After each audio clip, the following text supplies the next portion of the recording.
أعوذ بالله من الشيطان الرجيم. بسم الله الرحمن الرحيم.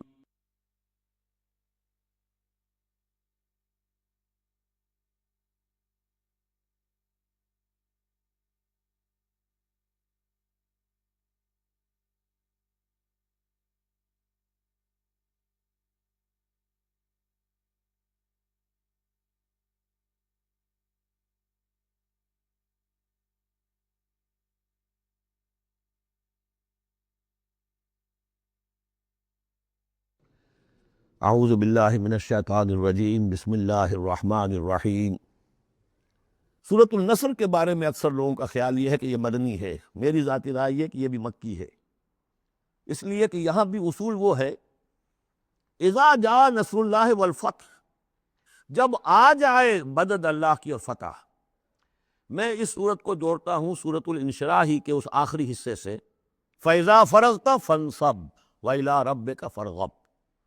وہ تو بدری تو نہیں ہے، وہ تو مکی صورت ہے، بڑے ابتدائی زمانے کی۔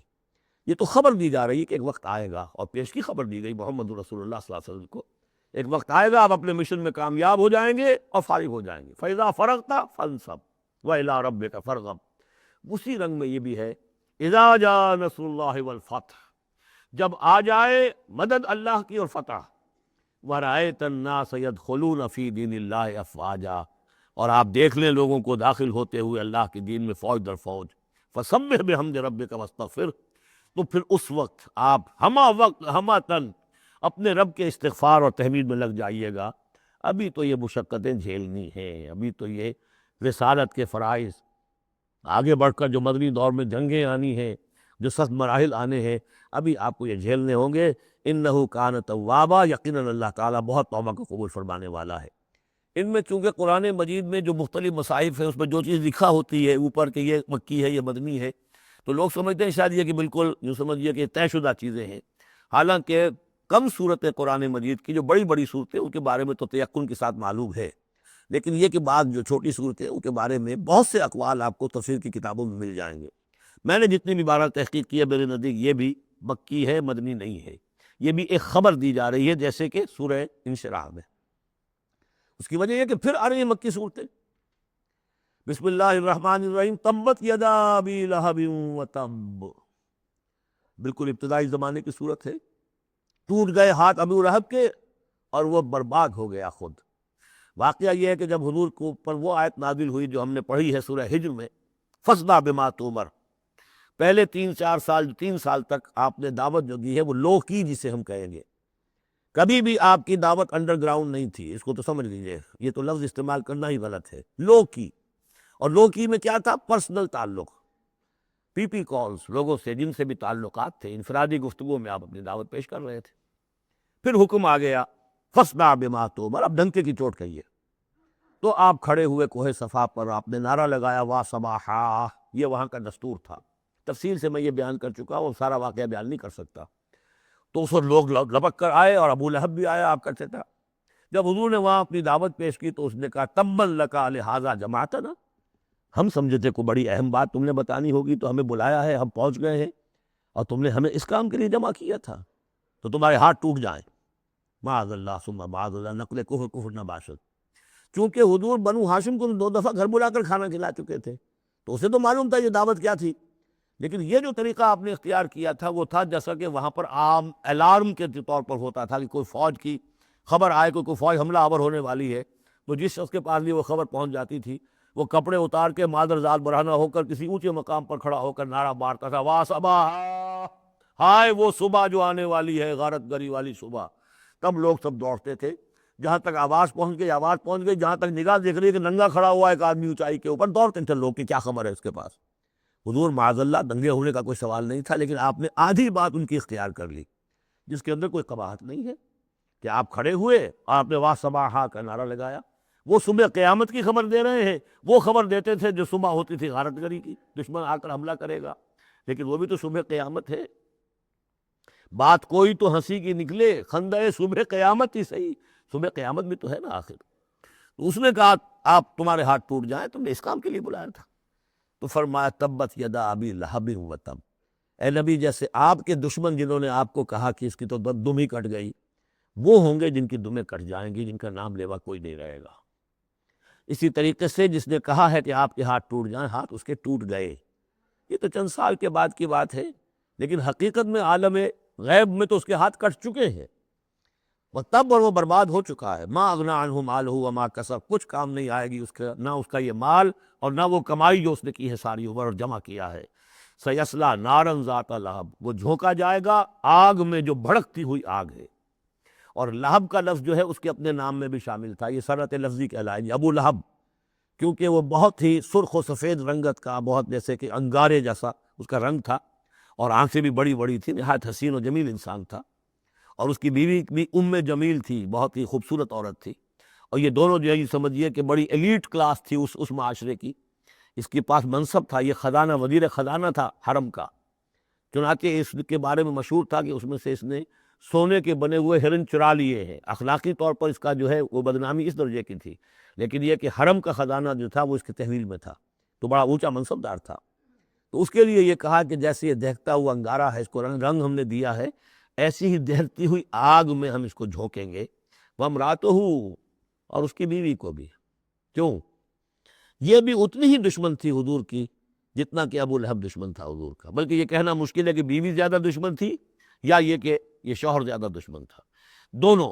اور میں بتا چکا ہوں آپ کو سورہ تحریم میں جو 3 مثالیں آئی تھی، بہترین عورت بدترین مرد کے گھر میں، فرعون کی بیوی آسیہ، بدترین عورتیں بہترین لوگوں کے گھر میں، بیوی حضرت نوح کی اور بیوی حضرت لوط کی، ایک وہ جو نیک سرشت تھی اور نبی کی گود میں پلی، وہ حضرت مریم سلام علیہا، اور یہ بدترین شوہر اور بدترین بیوی۔ وامرأتہ حمالۃ الحطب، جو اٹھانے والی ہوگی ایندھن کو۔ عام طور پر لوگ سمجھتے ہیں کہ وہ بخیل تھی، وہ ایندھن لے کے آیا کرتی تھی، یہ بات نہیں تھی، وہ بڑی اس معاشرے کی جو ہے وہ بڑی، جس کو آپ فرسٹ لیڈی کہتے ہیں، اس طرح کی خاتون تھی۔ اصل مطلب یہ ہے کہ یہ اس وقت جو حرکتیں کر رہی ہے، یہ اپنے شوہر کے آگ کے گڑھے کو اور بھڑکانے کے لیے ایندھن لا رہی ہے۔ فی جیدہا حبل من مسد، اس کے گلے میں جو یہ ہار پڑا ہوا ہے موتیوں کا، حقیقت میں یہ اس رسی کے مانند ہے جس رسی کے اوپر یہ اب جائے گی آخرت کے اندر، تو وہ لا کر ایندھن اسے باندھ کر، اور جہاں شوہر جل رہا ہوگا وہاں پہ اس کو ڈالے گی اور دہکائے گی اس آگ کو۔ یہ ہے مراد اس سے کہ در حقیقت وہ اٹھائے گی وہاں حطب لکڑیاں، اور فی جیدہا حبل من مسد، اس کے گلے کے اندر یہ جو ہار ہے یہی اس کی رسی بن جائے گا۔ سورۃ الاخلاص قرآن حکیم کی عظیم ترین سورت، جس کو حضور نے فرمایا ثلث قرآن، تہائی قرآن کی مساوی ہے، توحید باری تعالیٰ پر جامع ترین سورت، مختصر ترین اور جامع ترین۔ قل هو اللہ احد، کہہ دیجئے وہ اللہ ایک ہے، نہیں تنہا ہے۔ ایک کے لیے لفظ واحد ہے، واحد سے تو اثنان ثلاثہ شروع ہو جاتی ہے، اکیلا، the most unique person۔ قل هو اللہ احد، تنہا ہے، اللہ الصمد، باقی تمام مخلوقات کا وہی مرجع ہے۔ صمد کہتے ہیں بڑی چٹان کو جس کا سہارا لیتے تھے لڑنے کے وقت، کہ پیچھے چٹان اچھی ہو تاکہ پیچھے سے دشمن جو ہے حملہ نہ کر سکے۔ پھر یہی لفظ آ جاتا تھا سرداروں کے لیے کہ جن کی طرف رجوع کرتے تھے لوگ۔ تو یہ کہ اصل میں اللہ تو ہے خود بخود قائم ہے، اپنے بل پر قائم ہے، کسی نے بنایا نہیں اسے، اس کی حیات مستعار نہیں ہے، اس کی حیات اپنی، اس کا علم اپنا۔ باقی جو بھی کائنات کے اندر مخلوقات ہیں وہ سب اس کی بدولت ہے۔ لا یحیطون بشیء من علمہ الا بما شاء، ان کا وجود بھی اللہ کا عطا کردہ، انہیں حیات بھی مستعار ہے، مانگی ہوئی ہے، عمر دراز مانگ کے لائے تھے 4 دن، اور وہ مانگی ہوئی زندگی ہے، جب چاہے گا لے لے گا ہم سے، ہماری زندگی اپنی تو نہیں ہے، لیکن یہ کہ باقی تمام مخلوقات کو تھامے ہوئے ہے۔ اور یہ وہی ربط و تعلق ہے جو میں نے آپ کو بتایا تھا، اس میں اعظم الحی القیوم، خود زندہ اور باقی سب کو تھامے ہوئے، کل کائنات اس کی توجہ کی وجہ سے قائم ہے۔ لم یلد ولم یولد، نہ اس نے جنا اور نہ وہ جنا گیا، نہ اس کے کوئی ماں باپ، نہ اس کی کوئی اولاد، نہ اس کی کوئی جوڑی، مت جورو اور بیوی، مت اتخذ صاحبۃ ولا ولدا، یہ ہم پڑھ چکے ہیں قرآن۔ اس اعتبار سے نفی ہو گئی کہ کچھ لوگوں نے اس کے لیے بیٹیاں تجویز کر دی، فرشتوں کو خدا کی بیٹیاں بنا دیا، کچھ لوگوں نے جو ہے اس کے لیے بیٹے بنا دیے، حضرت مسیح کو بنا دیا، اور حضرت عزیر علیہ السلام کو بنا دیا یہودیوں نے سمجھے نہیں، کچھ ان کی ذکوں نے وغیرہ وغیرہ۔ لیکن یہ کہ اس کا معاملہ یونیک ہے، نہ اس نے کسی کو جنا، نہ وہ کسی سے جنا گیا۔ وَلَمْ يَكُنْ لَهُ كُفُوًا أَحَدٌ، اور نہیں ہے اس کا کوئی بھی، اب کفو جو کہتے ہیں برابری کا، کسی حیثیت سے اس کے برابر، کفو، ہم پلہ، ضد، ند، مثل، مثال، مثیل، کوئی نہیں، کوئی اس کا ہم پلہ نہیں ہے، کوئی اس کا ہم رتبہ نہیں ہے، کوئی اس کا کفو نہیں ہے۔ آخری دو صورتیں یہ گویا کہ قرآن مجید کے اختتام پر دو پہرے دار ہیں۔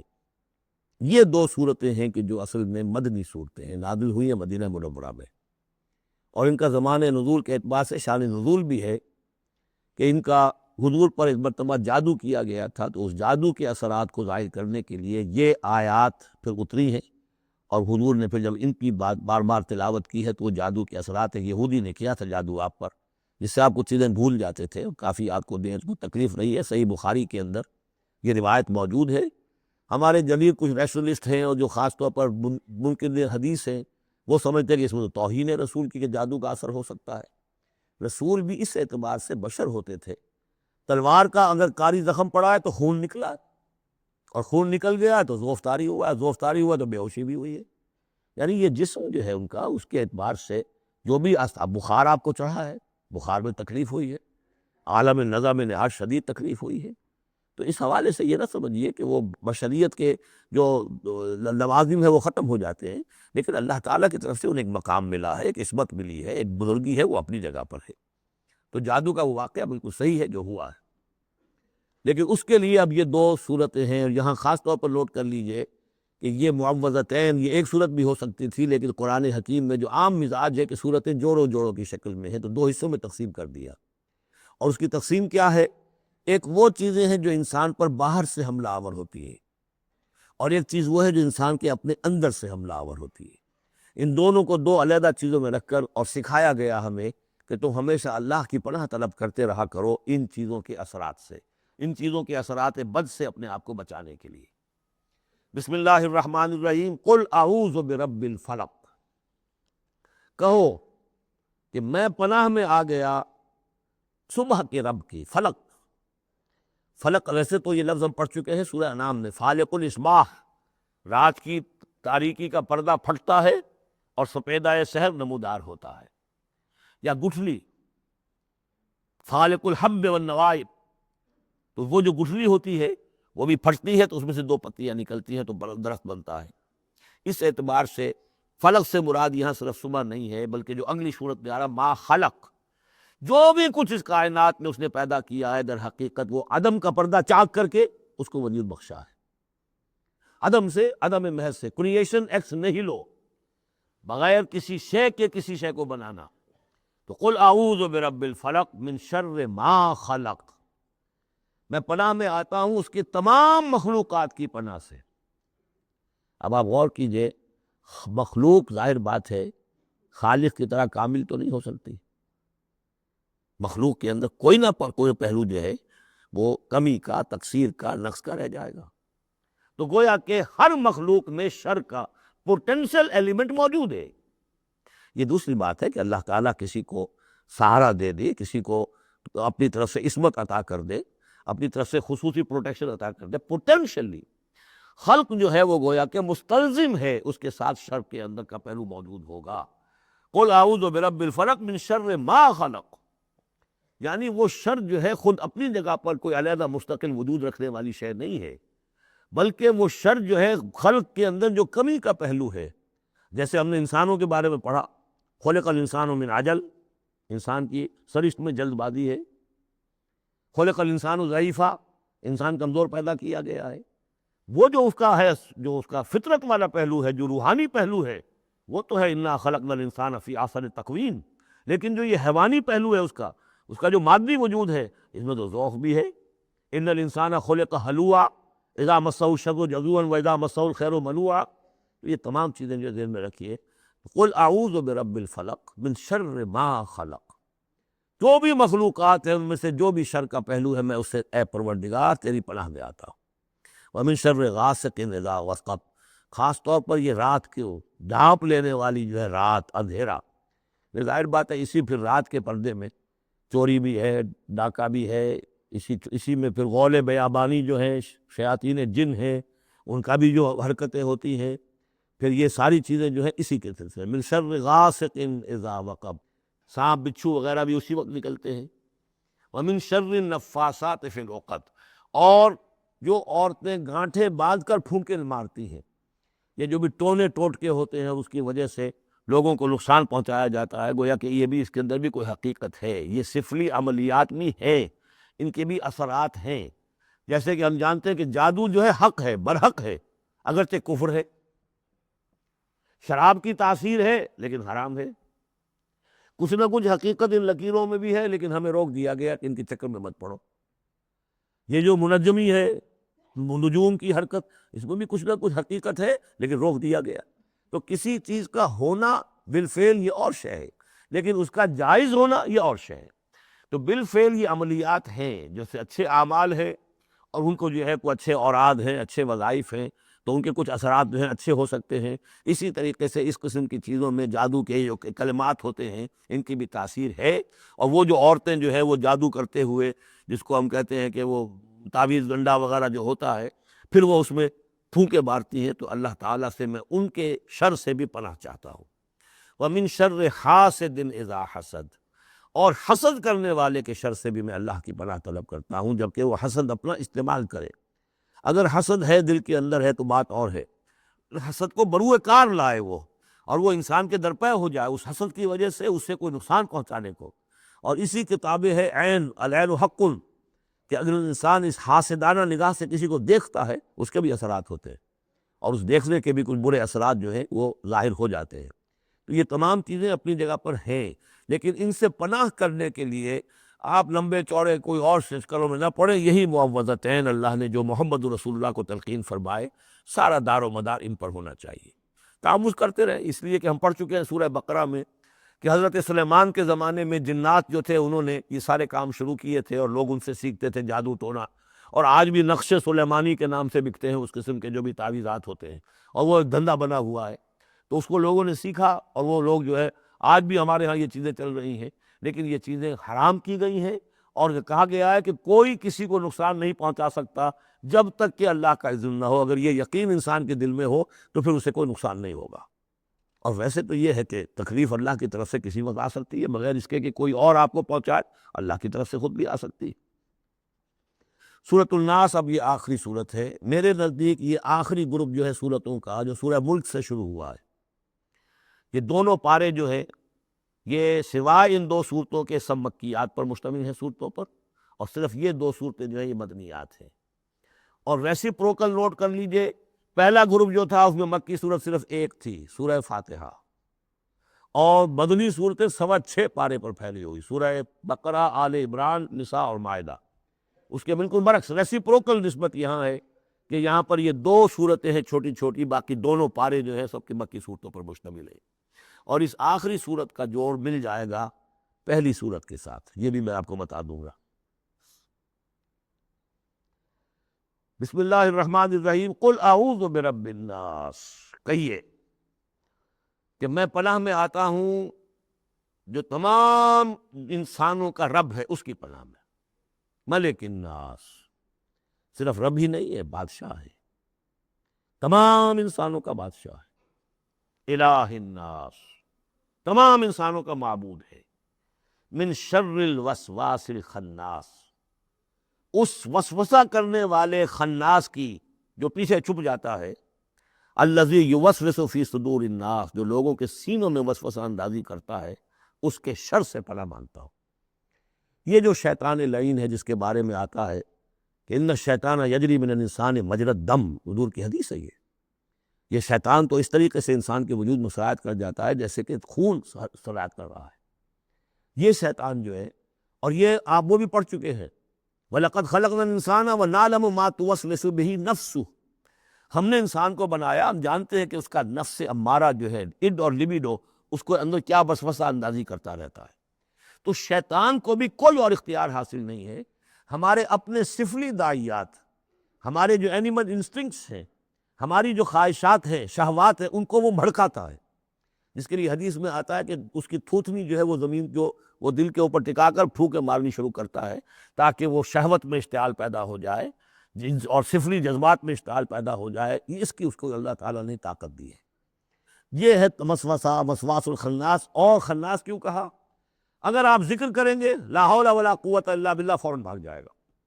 تو ذکر سے جب دل خالی ہوتا ہے، دل میں اگر اللہ کی یاد نہیں ہے تو شیطان آئے گا، تھوتنی ٹکائے گا اور پھونکے مارے گا۔ یہ چونکہ شیطان کی یہ ساری ترکیب انسان پر اثر انداز ہوتی ہے اس کے اپنے نفس کے وساطت سے، اندر سے، لہذا اس کے لیے یہ علیحدہ صورت جو ہے وہ قائم کر دی۔ قل اعوذ برب الناس ملک الناس الہ الناس من شر الوسواس الخناس الذی یوسوس فی صدور الناس من الجنۃ والناس۔ خواہ وہ جنوں میں سے ہو یا انسانوں میں سے، ان میں وہ وسوسہ اندازی کرتا ہے۔ اب اس کو جوڑ لیجئے آپ پہلی صورت کے ساتھ۔ سورہ فاتحہ میں کیا ہے؟ الحمدللہ رب العالمین، قل اعوذ برب الناس، مالک یوم الدین، ملک الناس، ایاک نعبد و ایاک نستعین، الہ الناس۔ اس کے بعد کیا ہے؟ ہم آپ سے مدد چاہتے ہیں، اہدنا الصراط المستقیم۔ یہاں اس کے برعکس ہے، ہمیں اپنی پناہ میں لے لے، بات تو ایک ہی ہے۔ ہمیں سیدھی راہ کی ہدایت دے، ہمیں شیطان سے پروٹیکشن عطا کر دے، بات ایک ہی ہے، مضمون بالکل وہی سورہ فاتحہ کا۔ قل اعوذ برب الناس، الحمدللہ رب العالمین، الرحمن الرحیم، مالک یوم الدین، ملک الناس۔ اور معبود ہے ایاک نعبد و ایاک نستعین۔ اب ہم نے استعانت مانگی، اب استعانت، استعاذہ، یہ ایک ہی طرح کے الفاظ ہیں، مدد مانگنا، پناہ طلب کرنا، استغاثہ، استعانہ، استمداد، مدد مانگنا، استنصار، نصرت طلب کرنا، باب استفعال کے تمام الفاظ جمع کر دیجئے۔ تو عبادت، ہم عبادت کرتے ہیں تیری، ایاک نعبد، لیکن ہمیں استعانت، تیری مدد چاہیے اس کے لیے۔ تو معبود ہے، ہم تیری عبادت کا فیصلہ کرتے ہیں لیکن تیری مدد کے محتاج ہیں۔ اے اللہ، ہم تیری عبادت کا وعدہ کرتے ہیں لیکن تیری طرف سے ہمیں پروٹیکشن چاہیے کہ شیطان کے وسوسوں سے، وسوسہ اندازی سے ہمیں محفوظ کر دے۔ اس طریقے سے یہ سورہ مبارکہ ایک اعتبار سے مثنیٰ بن جاتی ہے سورہ فاتحہ کا، اور گویا کہ قرآن مجید کی آخری صورت اور پہلی صورت کے مابین ایک مشابہت قائم ہو جاتی ہے۔ بارک اللہ لی و لکم فی القرآن العظیم ونفعنی وایاکم بالآیات والذکر الحکیم۔ دعائے ختم قرآن ہے، میں اس کا ترجمہ آپ کو بتا دینا چاہتا ہوں تاکہ آپ جب وہ دعا سنیں گے تو پھر اس کا ترجمہ بھی آپ کے سامنے رہے۔ تو یہ اور بڑی اہمیت کے ساتھ اس دعا کو سمجھیے۔ اللہم آنس وحشتی فی قبری، اے اللہ میری قبر میں جو وحشت ہوگی تنہائی کی، اس وحشت کو دور کرنے کے لیے مجھے قرآن مجید کا انس عطا کر دے۔ اللہم ارحمنی بالقرآن العظیم واجعلہ لی اماما و نورا و ہدی و رحمہ۔ لیکن اب جب موت قریب نظر آتی ہے اور قبر جو ہے وہ نظر آ رہی ہے تو معلوم ہوتا ہے کہ اہم ترین حصہ یہی ہے، اس دعا کا جو پہلا حصہ ہے، اللہم آنس وحشتی فی قبری، اس وحشت کو مانوس میرے لیے بنا دے، لیکن مانوس بنے گی قرآن کے ذریعے سے۔ وارحمنی بالقرآن العظیم، اور مجھ پر رحم فرمائیو اس قرآن عظیم کی بدولت۔ واجعلہ لی اماما و نورا و ہدی و رحمہ، اور اس دنیا میں پروردگار اس قرآن کو میرے لیے امام بنا دے، میں اس کی پیروی کروں۔ لیکن یہ الفاظ کہتے ہوئے اپنے دل کو دیکھنا ہوگا کہ خود اپنا ارادہ ہے یا نہیں۔ عزم ہو کہ ہاں اب قرآن کو اپنا امام بنانا ہے، اس کے پیچھے چلنا ہے، تب تو اللہ تعالیٰ سے دعا کرتے ہوئے بھی انسان جو ہے پھر اسے سجتی ہے یہ دعا۔ اور ایسا کوئی شعوری فیصلہ ہے ہی نہیں تو پھر یہ ایک روٹین ہے، بس آپ نے ایک الفاظ ہے جو زبان سے کہہ دیے ہیں۔ ذالک قولہم بافواہہم، اپنے منہ سے نکلنے والی باتیں اور کچھ نہیں۔ واجعلہ لی اماما، و نور، نور بنا دے، و ہدی، ہدایت بنا دے، اور رحمت بنا دے۔ اللہم ذکرنی منہ ما نسیت، اے اللہ مجھے یاد کرا دے اس میں سے جو میں بھول جاؤں۔ وعلمنی منہ ما جہلت، اور جس چیز کو میں اس میں سے جانتا نہیں ہوں، اور ہم تو سب سے جاہل ہیں، کتنے فیصد لوگ ہیں جو جانتے ہیں قرآن میں ہے کیا۔ لیکن بہرحال دعا مانگیے کہ اللہ تعالیٰ ہمت دے، آپ قرآن سیکھیں، قرآن سیکھنے کے لیے عربی سیکھیں۔ علمنی منہ ما جہلت، لیکن یہ بھی اگر آپ کا اپنا ارادہ نہیں ہے کہ سیکھنا ہے تو اللہ تعالیٰ زبردستی تو آپ کے دل میں آ کے قرآن کا علم نہیں ڈال دے گا۔ قرآن کا علم تو بڑی قیمتی شے ہے، دنیا کا کوئی فن ہو، کوئی معمولی سا کوئی فن ہے، وہ بھی سیکھنا پڑتا ہے، محنت کرنی پڑتی ہے۔ جیسا کہ حضرت علی نے فرمایا، بڑے اونچے اشعار ہیں، یغوث البحر من طلب اللآلی، جو شخص بھی موتیوں کا طلبگار ہوتا ہے اسے سمندر میں غوطہ زنی کرنی پڑتی ہے۔ ومن طلب العلا سہر اللیالی، جو کسی بلند مقام تک پہنچنا چاہتا ہے زندگی میں، وہ راتوں کو جاگتا ہے، محنت کرتا ہے، پڑھتا ہے، جو بھی مشقت کرتا ہے۔ ومن طلب العلا من غیر قد، اور جو کوئی بلندی کا طلبگار بن جائے بغیر کوشش کے، اضاع العمر فی طلب المحالی، پھر وہ اپنی عمر ضائع کر بیٹھتا ہے ایک محال چیز کی طلب میں، وہ تو ہونے والی بات نہیں ہے۔ یہ دنیا اللہ نے بنائی ہے کہ محنت کرو۔ تو یہ دعا مانگتے ہوئے علمنی منہ ما جہلت، تو اپنا ارادہ کرے پختگی کے ساتھ۔ فرمایا وعلمنی منہ ما جہلت وارزقنی تلاوتہ، اور مجھے اے اللہ ہمت دے، نصیب فرمائیے کہ میں اس کو پڑھتا رہا کروں، آنا اللیل و آنا النہار، رات کے اوقات میں بھی اور دن کے اوقات میں بھی۔ وَاجْعَلْهُ لِی حُجَّةٌ یا رب العالمین، اور اے تمام جہانوں کے پروردگار، اس قرآن کو میرے حق میں دلیل بنا، میرے حق میں گواہ بنا، یعنی میرے خلاف نہ کر دیجو، اس لیے کہ حضور نے فرمایا ہے القرآن حجۃ لک او علیک، یہ قرآن یا تو دلیل ہے اور گواہ ہے تمہارے حق میں اور یا تمہارے خلاف۔ اگر قرآن کو پڑھو گے جیسے کہ پڑھنے کا حق ہے، سمجھو گے جیسے سمجھنے کا حق ہے، عمل کرو گے جیسے عمل کرنے کا حق ہے، اور اس کو دنیا تک پہنچاؤ گے جیسے کہ پہنچانے کا حق ہے، تو یہی قرآن تمہارا شافع بن کر کھڑا ہوگا، یہی تمہارے حق میں گواہی دے گا۔ اور جو کچھ ہم کر رہے ہیں اگر وہی ہم کرتے رہیں گے تو یہی قرآن سب سے بڑا ہمارے خلاف جو ہے استغاثہ لے کر آئے گا کہ اللہ یہ بدبخت کہتا تھا کہ یہ میں تیری کتاب ہوں، مجھے پڑھتا نہیں تھا، مانتا تھا میں تیرا کلام ہوں، سمجھتا نہیں تھا، یا سمجھتا بھی تھا عمل نہیں کرتا تھا۔ یہ سب سے بڑی دلیل ہمارے خلاف، القرآن حجۃ لک و علیک۔ اس قرآن حکیم کے ضمن میں ایک خاص دعا جو حضور سے منقول ہے، وہ دعا کیا ہے؟ اللہم انی عبدک، پروردگار میں تیرا بندہ ہوں، ابن عبدک، میرا باپ بھی تیرا ادنا غلام تھا، وابن امتک، میری ماں بھی تیری ادنا کنیز تھی، فی قبضتک، میں تیرے قبضہ قدرت میں ہوں، ناصیتی بیدک، میری پیشانی تیرے ہاتھ میں ہے، ماضٍ فی حکمک، میرے پورے وجود میں تیرا ہی حکم جاری و ساری ہے، عدل فی قضاؤک، اور میرے بارے میں جو فیصلہ تو کرے وہ عدل ہی پر مبنی ہوگا۔ اسألک، میں تجھ سے سوال کرتا ہوں، بکل اسم ہوا لک، ہر اس نام کے حوالے سے جو تیرا ہے، قرآن میں بار بار ہم نے پڑھا فدعوہ بہا، للہ الاسماء الحسنی فدعوہ بہا، اللہ کے ناموں کے حوالے سے دعا کیا کرو۔ اسألک بکل اسم ہوا لک، جو تیرا نام ہے، انزلتہ فی کتابک، جسے تو نے اپنی کسی کتاب میں نازل کیا، او علمتہ احدا من خلقک، یا تو نے اپنے مخلوق میں سے کسی کو سکھایا، اب استاثرت بہ فی مکنون الغیب عندک، یا اسے ابھی اپنے پاس اپنے غیب کے خزانے میں محفوظ رکھا ہوا ہے۔ سارے ناموں کا حوالہ دے کر اسألو کا کیا، ان تجعل القرآن ربیع قلبی، اس قرآن کو میرے دل کی بہار بنا دے، ونور صدری، میرے سینے کا نور بنا دے، وذہاب ہمی، اور میرے ہموم اور غموم کا، غموں کا اور حق اور جو بھی تفکرات ہیں ان کا دور کرنے والا، جلا حزنی، میرا کوئی غم ہو افسوس ہو اس کو بھی ختم کر دینے والی چیز، اس کا ذریعہ اس قرآن کو بنا دے۔ تو یہ بڑی عظیم دعا ہے جس میں ایک طرف عبدیت کی انتہا ہے، تواضع، اللہ کے سامنے تذلل، اور پھر یہ کہ مانگنے کی شے اصل میں قرآن سے کیا ہے، اللہ سے مانگنے کی شے کیا ہے، الرحمن علم القرآن، یہ ہے سب سے بڑی دولت۔ یا ایھا الناس قد جاءتکم موعظۃ من ربکم وشفاء لما فی الصدور وہدی ورحمۃ للمؤمنین قل بفضل اللہ وبرحمتہ فبذلک فلیفرحوا ھو خیر مما یجمعون۔ تو یہ دعا جو ہے آپ مانگیں گے، اور اسی پر اب میں اپنی گفتگو ختم کر رہا ہوں۔ بارک اللہ لی ولکم فی القرآن العظیم ونفعنی وإیاکم بالآیات والذکر۔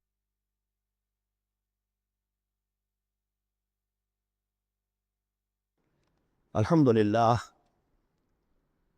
الحمدللہ وکفیٰ والصلاۃ والسلام علی عبادہ الذین اصطفیٰ۔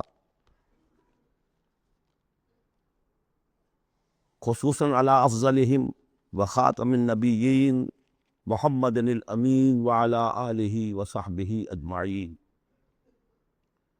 اما بعد فقد قال اللہ تبارک و تعالی کما ورد فی سورۃ الانفال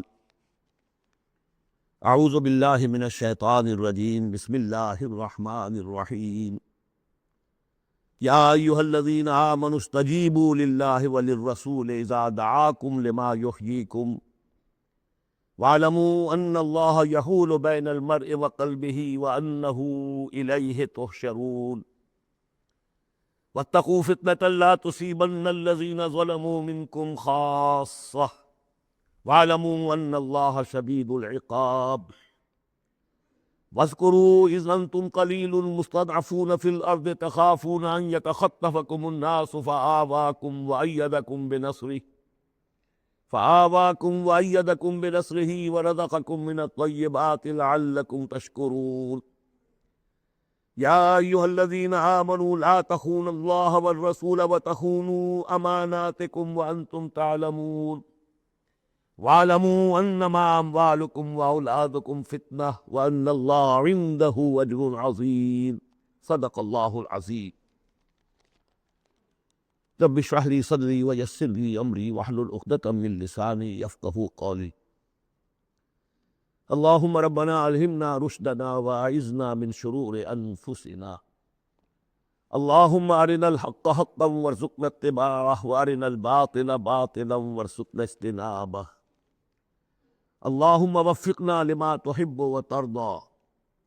اللہم اجعلنا من عبادک الذین یستمعون القول فیتبعون احسنہ. آمین یا رب العالمین. میں نے اپنی اس وقت کی گفتگو کا موضوع قرار دیا ہے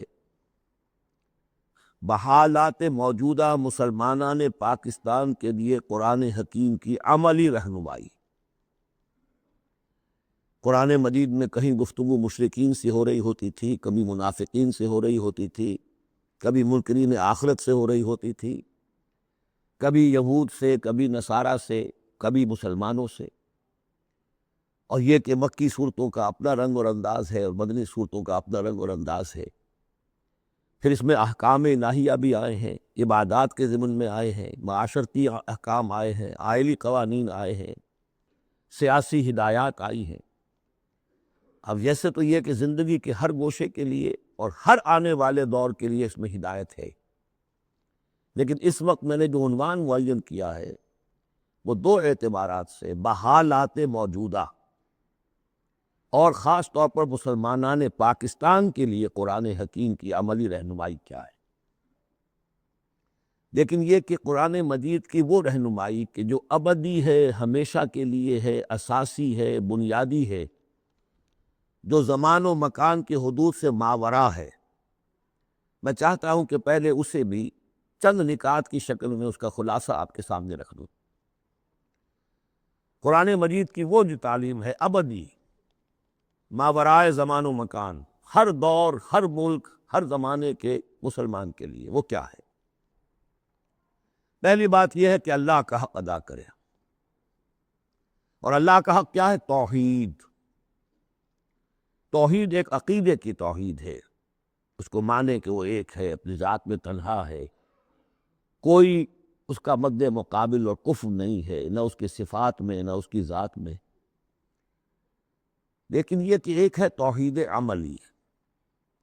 اور ہم نے اس دورہ ترجمہ قرآن کے دوران 4 صورتوں میں اس توحید پر بڑی مفصل بحثیں کی ہیں، اس وقت گن لیجیے.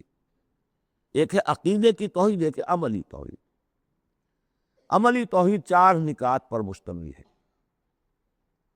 سب سے پہلے جو کہ سورہ زمر کا مرکزی مضمون تھا، عبادت اللہ کی اس کے لیے اپنی اطاعت کو خالص کرتے ہیں.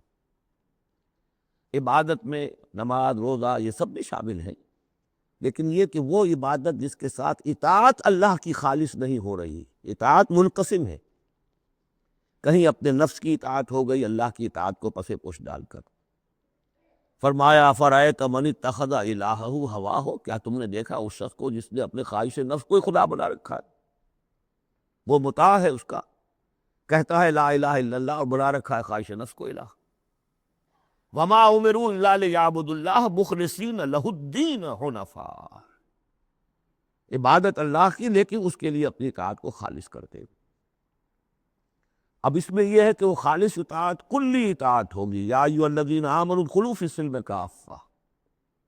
اگر اللہ کی اطاعت کچھ حصے میں کی جائے زندگی کے، کچھ میں نہ کی جائے، گویا کہ آپ نے تقسیم کر لیا اطاعت کو، اس پر جو وعید آئی ہے افتؤمنون ببعض الکتاب وتکفرون ببعض فما جزاء من یفعل ذلک منکم الا خزی فی الحیاۃ الدنیا ویوم القیامۃ یردون الی اشد العذاب۔ کیا تم ہماری کتاب اور شریعت کے ایک حصے کو مانتے اور ایک کو نہیں مانتے؟ تو جو کوئی بھی یہ روش اختیار کرے گا دنیا کی زندگی میں، اس کا اس کے سوا کوئی اس کی سزا نہیں ہے کہ دنیا میں تو ذلیل و خوار کر دیے جائے اور قیامت کے دن شدید ترین عذاب میں جھونک دیے جائے۔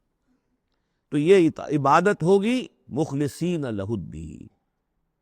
اسی کا ایک اور پہلو ہے دعا، الدعاء مخ العبادہ، الدعاء هو العبادہ۔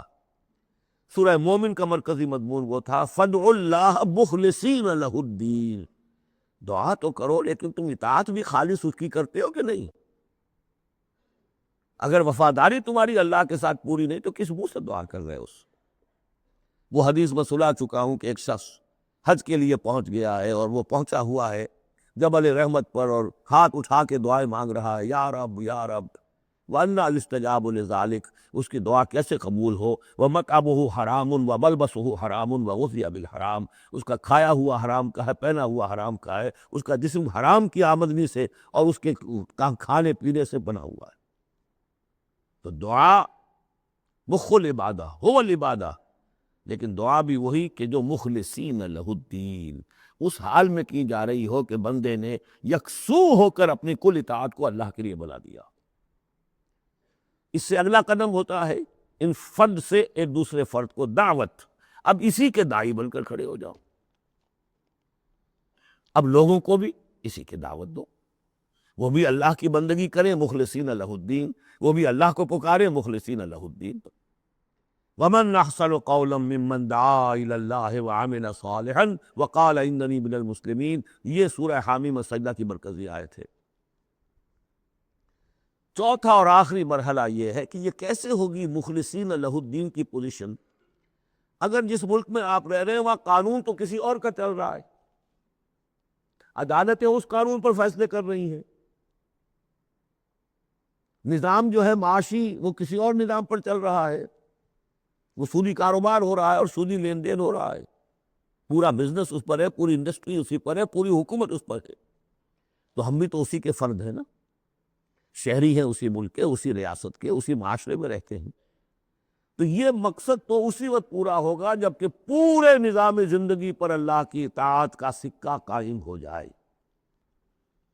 اس کا نام ہے اقامت الدین۔ چنانچہ سورہ شورى میں چوتھے نمبر پر جو آئی اس کا مرکزی مضمون کیا تھا؟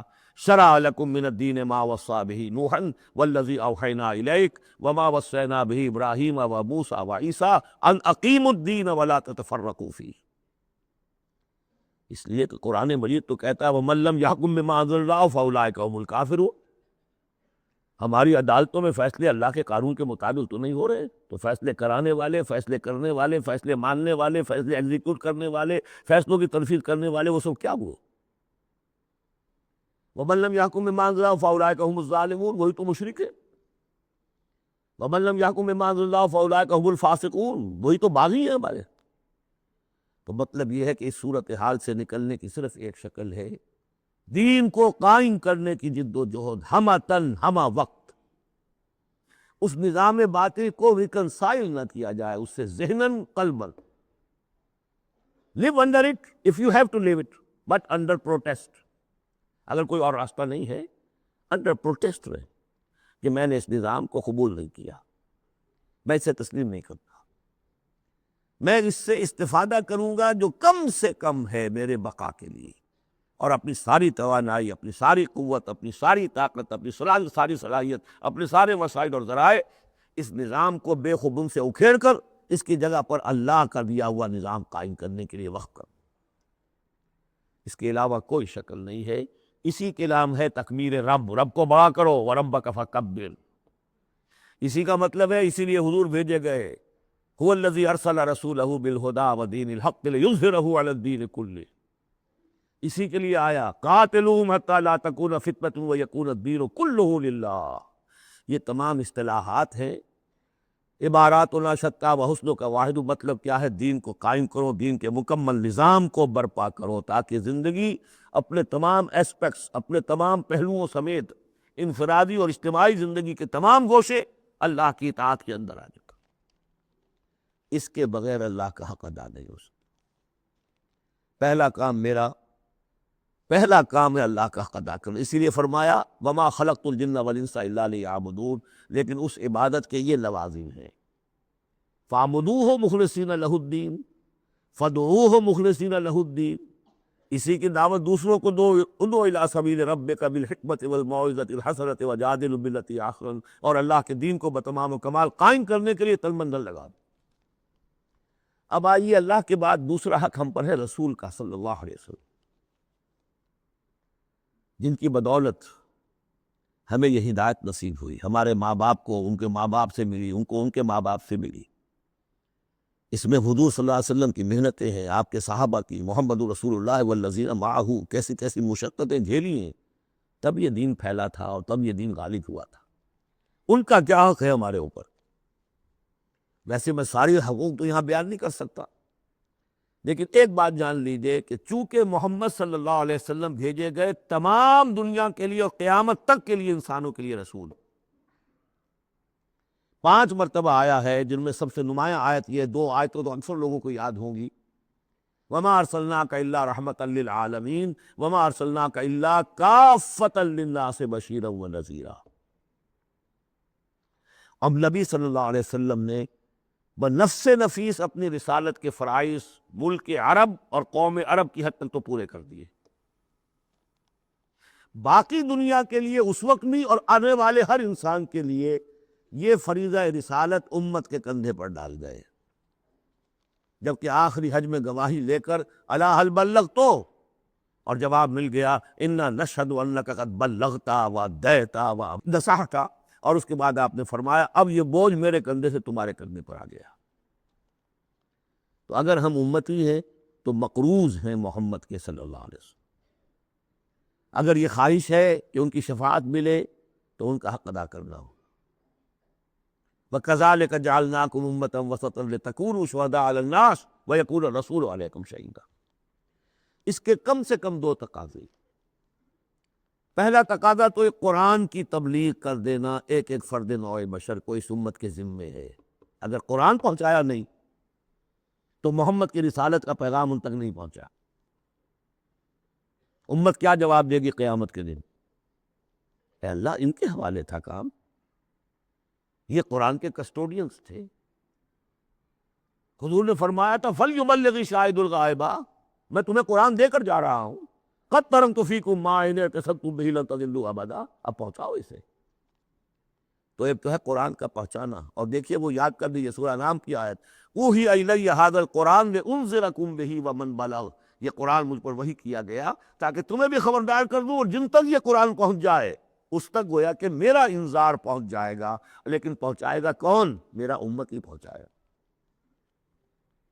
نمبر 2، یہ جو پہنچانے کا اور یہ جو حضور کا قرض ہم پر ہے، ہمارے کندھے پر، اجتماعی سطح پر اس کا کم سے کم تقاضا یہ ہے کہ دنیا کے کسی ایک سائزیبل ملک میں وہ پورا نظام قائم کر کے دکھا دیا جائے عملاً، تاکہ دنیا دیکھ لے کہ یہ کوئی یوٹوپیا نہیں ہے، یہ خیالی جنت نہیں ہے، دیکھ لے کہ اس کی برکات کیا ہیں، دیکھ لے کہ کس طرح کا معاشرہ وجود میں آتا ہے، کیسا معاشی انصاف ہوتا ہے، کیسی حریت کا جو ہے یہاں پر مظاہرہ ہے، مادر پدر آزادی نہیں لیکن حریت ہے، وہ کمیونزم والی مساوات نہیں لیکن سب کی تمام بنیادی ضرورتوں کی کفالت کی ذمہ داری ہے۔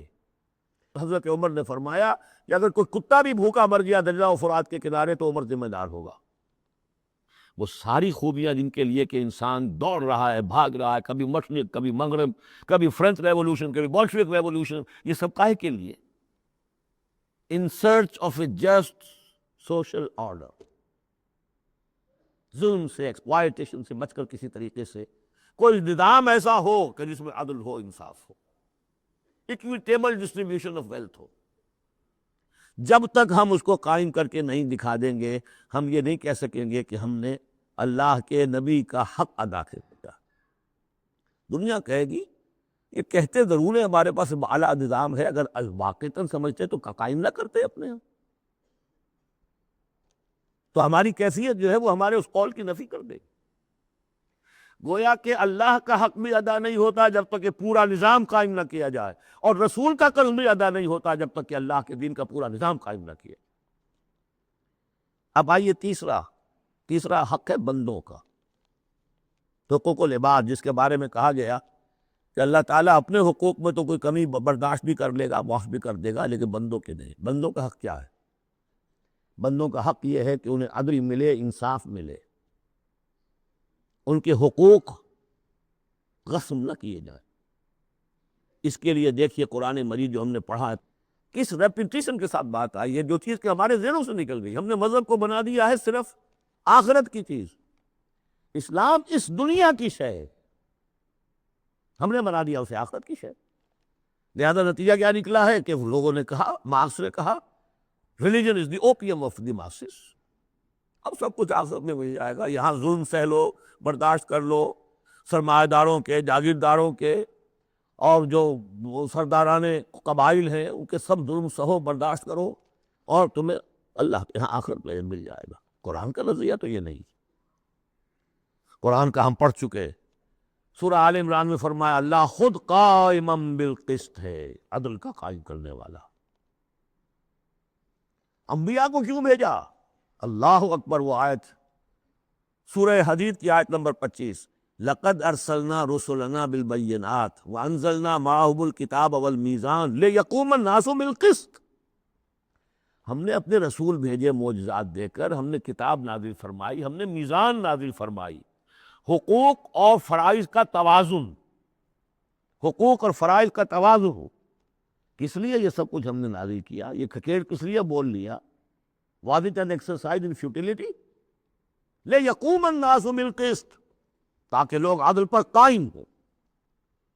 اور ہم نے لوہا بھی اتارا ہے جس میں جنگ کی صلاحیت ہے، جو لوگ ظلم چھوڑنے پر آمادہ نہ ہو، لوہے کی طاقت سے ان کی سر میں جائے، تاکہ اللہ دیکھ لے کہ میرے کون سے بندے ہیں جو میرے وفادار ہیں، میرے نظام عدل قسط کو قائم کرنے کے لیے تن من دھن لگاتے ہیں، جانے دینے کو تیار ہے۔ آیت نمبر 25 سورہ حدید کی۔ نظام عدل و قسط، انزال کتب، ارسال رسل، ان سب کا تھیم کیا ہے؟ یہاں عدل و انصاف قائم۔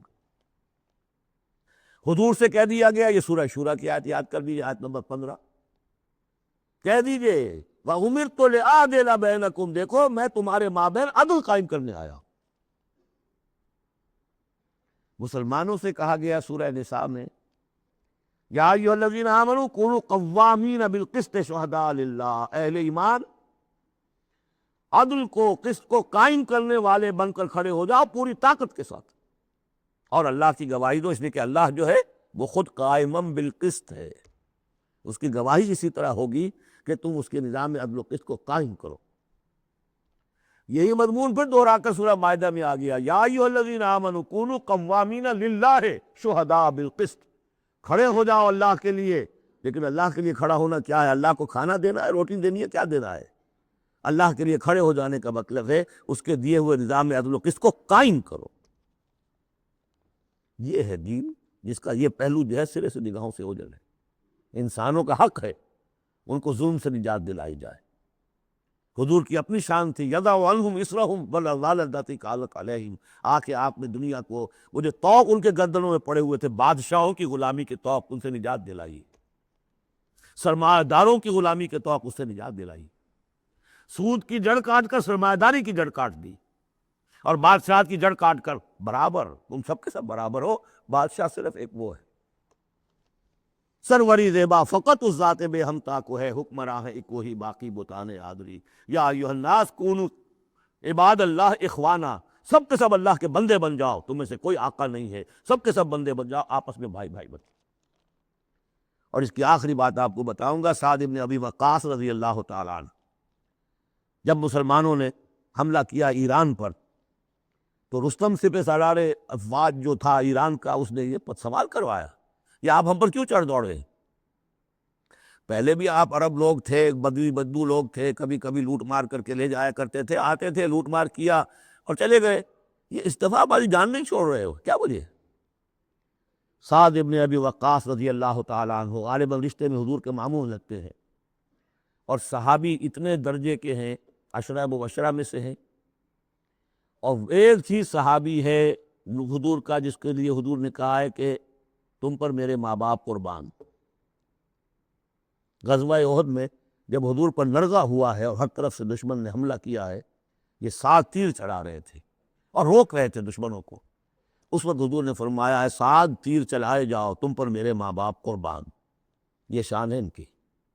ان کا جواب یہ تھا کہ اس مرتبہ ہم خود نہیں آئے، لوٹ مار کرنے نہیں آئے، انا قد ارسلنا، اب تو ہمیں بھیجا گیا ہے، we are on a mission, اللہ نے بھیجا اپنے رسول کو، اللہ کے رسول نے بھیجا ہمیں۔ And what's the mission؟ لِنُخْرِجَ النَّاسَ مِنْ ظُلُمَاتِ الْجَهَالَةِ إِلَى نُورِ الْإِيمَانِ، لوگوں کو نکالے جہالت اور جاہلیت کی تاریکیوں سے ایمان کی روشنی کی طرف۔ وَمِنْ جَوْرِ الْمُلُوكِ إِلَى عَدْلِ الْإِسْلَامِ، بادشاہوں کے ظلم و ستم کے پنجے سے نجات دلا کر اللہ کے نظام عدل سے، نظام خلافت راشدہ، جہاں جو اس وقت دنیا کی عظیم ترین مملکت کا جو فرما روا تھا، اس کے کپڑوں میں پیرن لگے ہوئے تھے۔ ایرانی سے سفیر آیا تھا دیکھنے کے لیے، اور مدینے میں پوچھا تھا حضرت عمر کے زمانہ خلافت میں، اینا ملککم، تمہارا بادشاہ کہاں ہوتا ہے؟ جواب ملا تھا لیس لنا ملک، ہمارا کوئی بادشاہ نہیں ہے، بل لنا امیر، ہمارا ایک امیر ہے۔ کہاں ہے بھائی؟ کوئی محل نظر نہیں آیا ہمیں، کہاں رہتا ہے؟ وہ گیا ہے، محل وحل تو کوئی ہے ہی نہیں، وہ گیا ہے، کچھ اونٹ جو تھے گم ہو گئے تھے بیت المال کے، بہت تلاش کیا نہیں ملے، تلاش کرنے گیا۔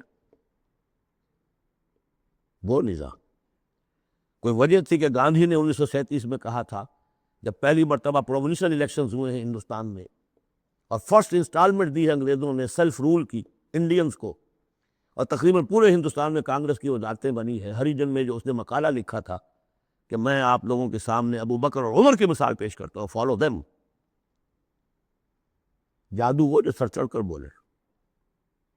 نوٹ کیجئے، یہ 3 ہیں حقوق: اللہ کا حق اقامت دین، رسول کا حق تبلیغ قرآن، اور دین کا ایک مکمل نمونہ ضرور دکھا دینا عملی شکل میں، تاکہ حجت قائم ہو جائے، اور انسانوں کا حق انہیں ظلم و ستم کے پنجوں سے نجات دلا کر اور انہیں اسلام کے نظام عدل کے تحت لایا جائے۔ یہ انسانوں کا حق ہے، تینوں حق جا کر مل گئے ایک ہی چیز پر، جس کا نام اقامت دین ہے۔ یہ چیزیں میں نے کہی ہیں، یہ ہیں دائمی ابدی۔ ایک مسلمان اکیلا بھی کہیں ہے، اس کو بھی سمجھنا چاہیے میری ذمہ داریاں ہیں۔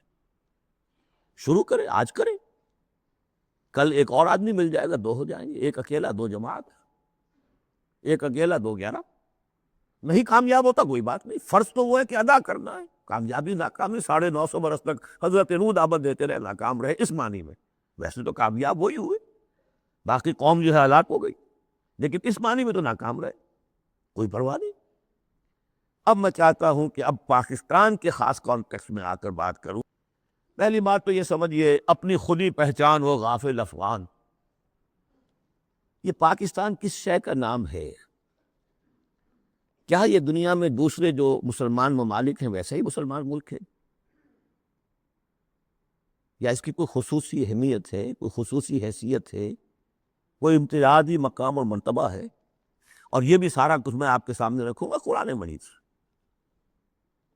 میں نے اس آیت کے حوالے سے سب سے پہلی بات یہ ہے کہ قیام پاکستان کا اصل جذبہ محرکہ کیا تھا، میں یہ اس سورہ مبارکہ کی آیت نمبر 26 کے حوالے سے بیان کر چکا ہوں۔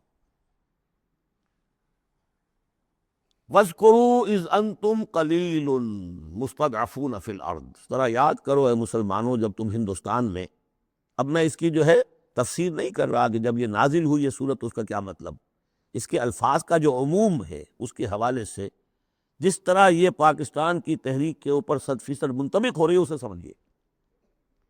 جبکہ تم اقلیت میں تھے، مستضعفون فی الارض، تمہیں زمین میں دبا لیا گیا تھا، ہندو زیادہ بیدار، زیادہ سرمایہ دار، زیادہ تعلیم یافتہ، اور انگریز اس کی پشت پناہی کر رہا تھا۔ کیوں کر رہا تھا؟ کہ مسلمان سے حکومت چھینی تھی، بغاوت کا اندیشہ تھا۔ ہندو پہلے بھی غلام تھا، اس کے لیے چینج آف ماسٹرز کا معاملہ تھا، پہلے غلام مسلمانوں کا تھا، اب عیسائیوں کا ہو گیا، اسے اٹھانا تھا مسلمان کے مقابلے۔ اس سے ایک خوف پیدا ہوا کہ اگر یہ انگریز چلا جائے گا، اب تو پھر بھی رول آف پین ہے، رول آف سورڈ تو نہیں ہے اس وقت، انگریز کی کچھ نہ کچھ قانون جو ہے رول آف لا تھا، اگر یہ چلا گیا اور ملک ہو گیا آزاد دنیا کے موجودہ اصولوں کے مطابق، ون مین ون ووٹ، تو مسلمان تو بالکل ہی رحم و کرم پر ہو گئے، ان کی تہذیب، ان کا تمدن، ان کی ثقافت، ان کی زبان، ان کے معاش کو، ان کے مذہب تک کے اوپر ہندو جو ہے وہ حملہ کرے گا، اور اپنے 800 سالہ جو ہے غلامی کا یا 1000 سالہ غلامی کا بدلہ چکائے گا، جس کا ظہور ہو گیا تھا اندرا گاندھی کے انفاذ سے، جو سقوط مشرقی پاکستان کے وقت اس کی زبان سے نکلے ہیں، we have ایونجڈ our 1000 years defeat، 1000 سالہ شکست کا بدلہ چکا دیا۔